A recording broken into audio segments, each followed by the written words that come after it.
অবৈধভাবে ও প্রতারণার মাধ্যমে জাতীয় সংসদের বিগত ৩টি নির্বাচন আয়োজন করার অভিযোগে চট্টগ্রাম আদালতে রাষ্ট্রদ্রোহিতার মামলা হয়েছে। এ মামলায় সাবেক সিইসি কাজী রাকিবউদ্দিন আহমেদ, কে এম নুরুল হুদা এবং কাজী হাবিবুল আউল সহ কমিশনার, সচিব এবং সাবেক প্রধানমন্ত্রী হাসিনা ওয়াজেদ সহ ১৮ জনের নাম উল্লেখ করে আসামি করা হয়েছে।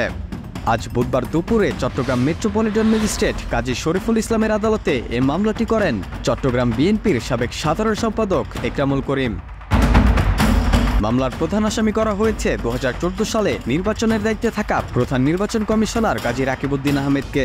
এরপর পর্যায়ক্রমে ওই নির্বাচন কমিশনে দায়িত্বে থাকা ৪ নির্বাচন কমিশনার ছাড়াও ২০১৮ সালে ও ২০২৪ সালে দায়িত্বে থাকা প্রধান নির্বাচন commissioner K M Nurul Huda এবং কাজী হাবিবুল আউল সহ কমিশনের সচিব ও অন্যান্য সদস্যদের আসামি করা হয়েছে। এছাড়া নির্বাচনের মাধ্যমে গত ৩ মেয়াদে থাকা সাবেক প্রধানমন্ত্রী হাসিনা ওয়াজেদ এবং ওবায়দুল কাদেরকেও এই মামলায় আসামি করা হয়েছে।